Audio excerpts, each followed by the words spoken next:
Para sa iyo itong question na ito. This is coming from Naz Tabares of Pelikula Mania. For Julia, gaano ka-importante sa iyo ang project na ito? At ano so far ang naging impact ng character mo sa iyo? Gaya nga po ng sinasabi ko before, sobrang importante sa akin ang project na to. Not because bumalik sa work, but because special to dahil kay Sir Deo. This project ginawa ko is because of Sir Deo. Sadly, wala siya ngayon to see this outcome. Lahat po na nakita nyo ngayon, hindi po ito mabubuo ng isa, dalawa. Buong pamilya po ito ng Saving Grace, from on-cam hanggang off-cam. Puso ng on-cam artist hanggang off-cam ng mga workers po namin. Lahat po kami nagbigay ng puso dito, kaya sobrang special ang project.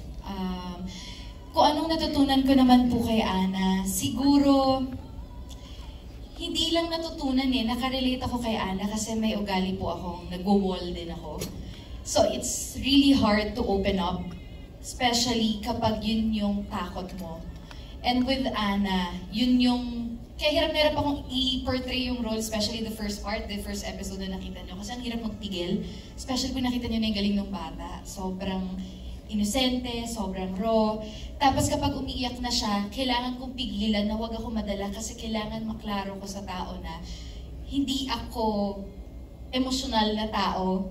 Kasi ang dami kong pinagdaanan, walled up akong tao. So ang hirap-hirap nun. So parang ang dami lang factor na natutunan ko kay Ana sa pagpapatawad, sa pag-open, sa ang pagmamahal wala palang measure, talagang malalim. Hindi lang sa pagiging ina, sa pagiging anak, sa pagiging kaibigan, sa pagiging kung ano man yung relationship na meron ka sa buhay mo. Malalim pala talaga siya. So ang love talaga sobrang laking factor sa buhay natin. So, hindi lang talaga sa acting yung naging effect ng show na ito para sa'yo. Talagang sa iba bang parts ng life, diba? Ganun kalaki yung impact ng Saving Grace. Thank you very much, Ms. Julia Montes. Ngayon naman, this is for Jenica. This question is for you. Mula pa rin kay Naz Tabares of Pelikula Mania. Bilang ina, ano ang gagawin mo kapag may nakilala kang bata na inaabuso ng magulang? Hindi ko siya kikidnapin. Hindi ko siya sobrang... Sorry, nare-relate ko kasi yung nangyari kay Ana. Pakiramdam ko, kahit naman hindi ako isang ina, at sana ganun din yung lahat ng tao, di natin kailangan sana ma-experience magkaroon ng anak para malaman kung ano ang tama sa mali.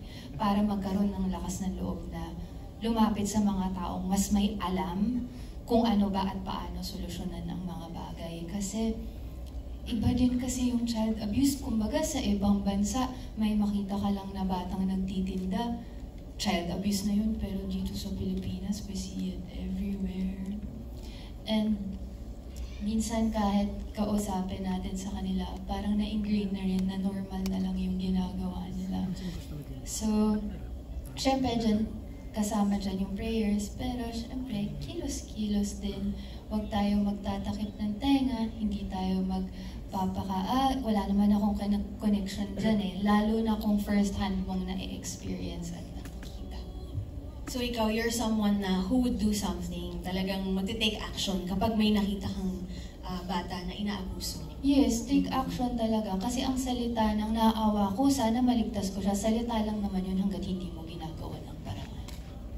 Napakalayo dun sa character mong kinaiinisan namin kanina pa. Oo, sundutin ko na rin, Jenica, kasi nga ang daming talagang, kayo ni Christian, talagang inis na inis daw, gano'n. So, of course, this is a mark na sobrang effective ninyo dun sa roles ninyo. Gusto nyo bang mag-react din dun sa mga sinabi nila sa inyo?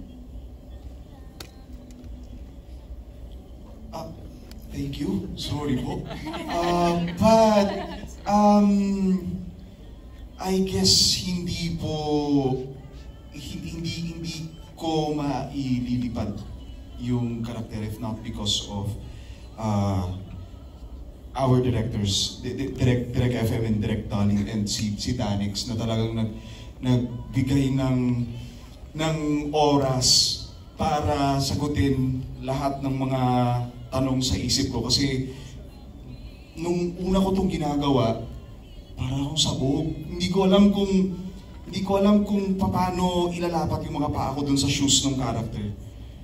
But sa patience nila, umokay naman, awa ni God. Thank you. Salamat. Ayun. Thank you po. Mas pagrabi pa po ito ng pagrabi. Sana wag niyo akong pukpukin ng payong sa labas. So wala pa tong napapanood namin? Wala pa yon. Abangan nyo pa? Wala. May tataas pa yung sumay ko dito. Ay! Yes, Jenica? Handa ako sa bashing. Parang pakiramdam ko kapag hindi ako nakakuha ng bashing, baka hindi ko nagawa ng tama yung trabaho ko. Sana talaga sulit kasi yung role ni Sarah talagang mentally draining. Yeah. Sobrang gusto na namin Mentally draining talaga siya.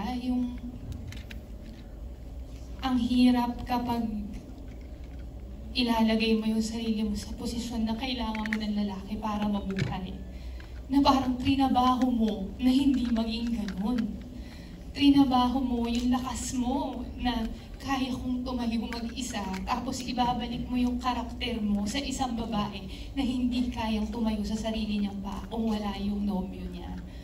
Ang hirap.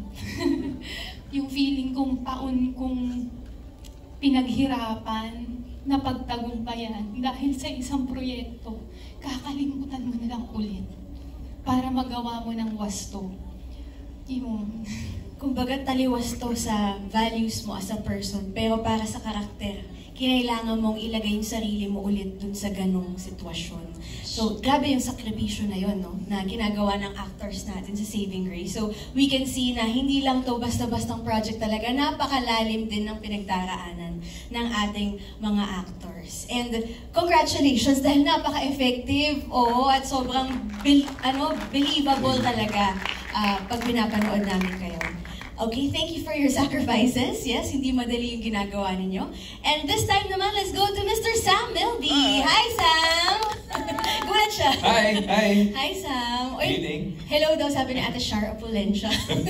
She's sorry she can't be with you today. Yes, but this is for you, sabi niya.